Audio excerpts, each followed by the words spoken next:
This lesson is on using the div tag. Now, I'm starting here in code, HTML code specifically. In this lesson, I'm not going to show you any PHP, because this isn't just a PHP class. We're going to use PHP and MySQL, but we're going to build a small web application, this real estate application that we began in assignment 1. We're going to follow that through. So I need you to get comfortable with using divisions, which are controlled by the div tag. Divisions are a way to section your web page into rectangles that you can control very precisely using CSS code or style code. Now, you've already seen in earlier lessons that I specify a CSS file up in this style sheet area. I say it's in this CSS directory, and in this case, I have a file basic2.css that's holding my basic style information. So right now, without doing anything else, I have two divisions defined, div here, and I gave it an ID of fruits. And I have a division over here, div, with an ID of your age. Those are just names that I made up. IDs are like names. You just make them up, make it be something that makes sense to you. Fruits and your age are going to come in handy in the next lesson, so I'm just going to start with that. I don't have anything else in there. A div tag and an end div tag by itself don't do anything. They just sit there. There's no code in it. We shouldn't see anything. So since we have this style, though, I believe we have the background color. So let me run this in the browser. There it is. Just kind of a yellow gold mustard background color. Nothing. I'm going to close that. We'll go back to the code. Now, normally you're going to put all of your style information in a referred to CSS file.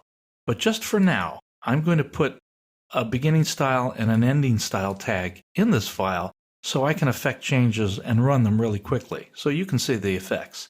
Now, I have here a little cheat sheet where I have some code, and I'm going to pull in this bit of code. I'm going to copy it, and I'm going to bring it over to the other file, and I'm going to paste it into the style area. And now I'm going to move it over just a little bit to have it indented. The # fruits is a shortcut that says look for the division with the ID of fruits. So we go down here, it says ID fruits. So that's the name. We have it there. Life is good.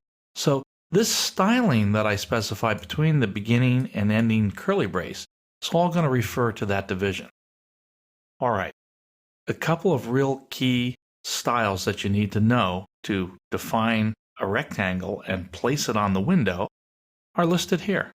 Position. And the way you specify a style is you use a colon, not an equals, and you don't put single quotes around the values of these attributes. Position absolute. So everything that comes after that, when I refer to start 10 pixels down from the screen, when I refer to that, it means from the screen itself or from the browser window itself. There are other kinds of positioning, like relative positioning, but that gets more complex, and I'm going to try to keep most of the style in this class relatively simple to just give you the control you need without trying to overwhelm you and turn you into a styling expert. All right, absolutely, we're going to position this. You need 4 things to make a block. You need to know where it is from the top of the page. In this case, it's 10 pixels. That's PX is short for pixels. Down from the top of the page. It is 10 pixels to the left of the page. And now the width of the box is 350 pixels and the height is 400 pixels. There's all kinds of other options you can do to play with this, but let's just be concrete and clear. So I've got a box 350 pixels by 400 pixels high, and I'm going to place it 10 pixels from the top, 10 pixels from the left of the window. Now, I put in here padding. This will come in handy when I add controls inside of the box, and I'll try to show you that briefly. The only other thing you have here is background color. Not too hard to understand what a background color is. You've seen a background color for the window. In fact, let's go to the style sheet we're using. We have it here. Background color is this lovely little number here that gave us sort of the yellow mustard color in the back. So we have a different color here. We've got an E6, E6 FA. So let's try that and see what that looks like now that we've copied it into here. So I'm going to run this. I'm actually not really running anything. I'm going to open it in the browser. See what we see.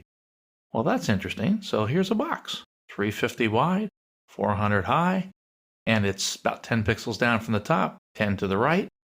Still nothing in it, right?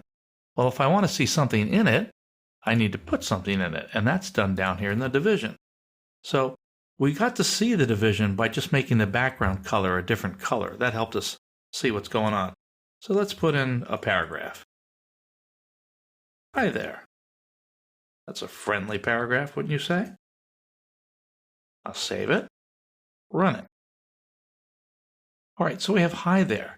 See how the hi doesn't start flush to the edge of the box? It would have if I didn't specify that padding attribute that you saw earlier. Let me bring you back to that. Here, padding, 10 pixels. That made it so things padded from the top, the bottom, the right, the left, all sides it's padded. You can control padding just to the left or just to the right or top or bottom. All of that is doable in styles. But again, I want to keep this relatively simple. If you want to become a style expert, you want to go get a good book on that and take another class in styles. But this one's just going to give you enough to be able to use divisions, to use what they call the box model. Allows us to place these rectangles around the page. You get a little bit more going on. All right, I want to show you that other division. I'm going to go back to my cheat sheet, and I'm going to grab this code here that relates to your age. That was the other division, and so I just put this in between the two style tags. Let's move the curly brace back where it's indented properly. Let's look at your age. Okay, absolute. That's good. Starts the same as the other one. But left, that starts 400 pixels from the left. Why did I pick that? Well, this one is 350 wide, starting from the window left. So that's already 360 pixels taken up from the left side of the page. So I decided to start this one another 40 pixels to the right of that box. I made the width the same, didn't have to, but I just chose to, and the height the same. Padding is the same, the background color is the same. Let's go ahead and I'll put there just a little bit more code in there. Put another paragraph. How are you? Save it. Let's run this. There you go. 2 boxes. Hi there. How are you? 60 pixels apart, I believe. And you can see that this is padded into its own place as well. So go back and see the code. So there it is. This is what does it. Now, again, in the real world, we'll take this code out and we'll move it into another CSS file and put it that way and not leave it in the page.